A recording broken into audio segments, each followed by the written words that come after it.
कि मुश्किलों से कह दो उलझा न करे हमसे, हमें हर हाल में जीने का हुनर आता है। आगे है जनरेशन ऑफ कंप्यूटर, क्या पढ़ेंगे?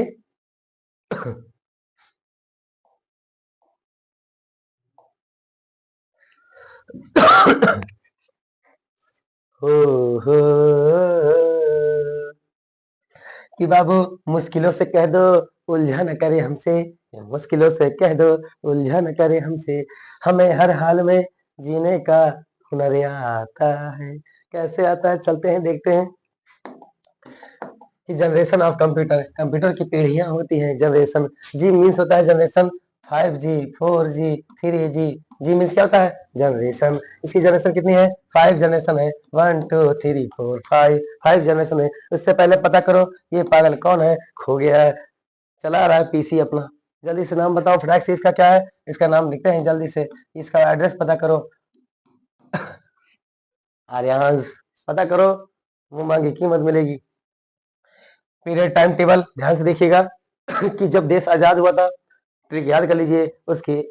आपका कंट्री कब फ्रीडम हुआ? 1947। एक साल पहले सिस्टम आ गया भैया फर्स्ट जनरेशन के। 1946 से 1959, कितने ईयर का डिफरेंस है बताइए? 46, 6 4 10 50 और 9 9 4 13, 13 ईयर का डिफरेंस है। अब जो होगा आप कर लीजिएगा, ठीक है। डिफरेंस तो आप देख लीजिए, हम बताते हैं ट्रिक, बस ये याद कर लीजिए कि यहाँ पे चीटिंग करना है आपको, उसके बाद ये यहाँ पे चीटिंग करना है, ये यहाँ पे चीटिंग करना है, यहाँ पे चीटिंग करना है। प्रेजेंट मतलब वर्तमान, आज तक चली रही है। कितना मजेदार स्टेप है, बस 1946 याद कर लीजिए, पहली जनरेशन 1959 तक याद कर लीजिए। बस चीटिंग करना है, बस ये भी लाइन याद कर लीजिए 1965। कितने ईयर का डिफरेंस है ये ध्यान दीजिएगा। पहली टेक्नोलॉजी जो यूज की गई थी वैक्यूम ट्यूब पर की गई थी, वैक्यूम ट्यूब। दूसरी वाली ट्रांजिस्टर पर की गई थी, थर्ड वाली इंटीग्रेटेड सर्किट पे की गई थी, चौथी वाली माइक्रो प्रोसेसर पर की गई थी, उसके बाद फिफ्थ वाली आर्टिफिशियल इंटेलिजेंस, आर्टिफिशियल इंटेलिजेंस पर की गई थी, एआई पढ़ते हो ना, आर्टिफिशियल इंटेलिजेंस। क्या और तरीके से याद करना चाहेंगे? चलते हैं याद करते हैं। ये बताइए डिफरेंस कितने का है इसमें, ठीक है। 71 से 80, मुझे लगता है 9 ईयर का डिफरेंस है। इधर से डिफरेंस देखेंगे 65, 5 उधर हो गया आपका 6 ईयर का डिफरेंस है। और इधर 59 160, इधर भी 6 ईयर का डिफरेंस है। उसके बाद 46 46 4 13 ईयर का डिफरेंस है। तो ऐसा ट्रिक बना लीजिए कि पहली जो जनरेशन आई थी वो 13 रुपए में आई थी। कितने रुपए में आई थी? 13 रुपए में आई थी। वैसे 30 रुपए में नहीं आई थी, लेकिन क्या करें कि 13 रुपए ही थी पहली जनरेशन में उनके पास। दूसरी और तीसरी जनरेशन जब हुई तो उनके पास 6 रुपीज थे, मतलब 6 रुपए थे। ऐसे ट्रिक याद कर लीजिए। तो उसके बाद जब फोर्थ जनरेशन आई, 3 रुपए ऐड हो गए, 9 रुपीज हो गई, तो 9 रुपीज मतलब 9 रुपीज हो गई, ठीक है। उसके बाद में 1980 से, वो तो चीटिंग ही करना है, उसको याद ही करना नहीं है, बस इसका कोड बना लीजिए कि पहली जनरेशन में 13 रुपए थी, दूसरी जनरेशन में और तीसरी जनरेशन में 6 रुपए थी, उसके बाद 9 रुपीज थी, बस। और इसके अलावा आपको डेट भी चेंज मिलेगी कहीं कहीं, देख लीजिएगा यहाँ पे 42 1956 है।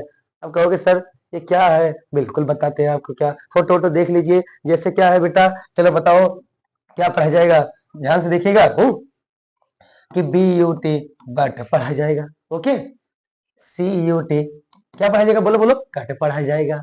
उसके बाद चलिए बताइए बताइए, फिर से देखते हैं थोड़ा सा, कि बोलिए BUT बट पढ़ा जाएगा, CUT कट पढ़ा जाएगा। चलिए बताइए PUT क्या पढ़ेंगे, क्या पढ़ेंगे? पट पढ़ेंगे, बट कट पट, ना जानते हो ना कि पुट पढ़ा जाता है, पुट पढ़ा जाता है। What is the reason of this topic? तो वैसे ही जनरेशन भी बेटा वैसे ही है, ठीक है। और भी देखेंगे, अगर देखना है आपको बढ़िया से दूसरे तरीका एग्जाम्पल लेते हैं। जैसे क्या है कि CAPITAL, कैपिटल, कैपिटल मीन्स जानते हो कि राजधानी भी होती है, पता है, राजधानी एसएसटी में। उसके बाद में कैपिटल मीन्स एसएसटी में ही पूंजी होती है। उसके बाद मैडम ने बताया कि कैपिटल लेटर मीन्स बड़े अक्षर होता है, कि बड़े अक्षर होता है। और उसके बाद यही कैपिटल अन्य जगह पर भी होता है, ठीक है। एक मीनिंग के इतनी मीनिंग हो सकते हैं, सोचो। आगे कि खुद की नजर में महान बनो, खुद की नजर में महान बनो, दूसरों की नजर में तो भगवान भी बुरे हैं, लोग भगवान पर भी कमेंट कर देते हैं।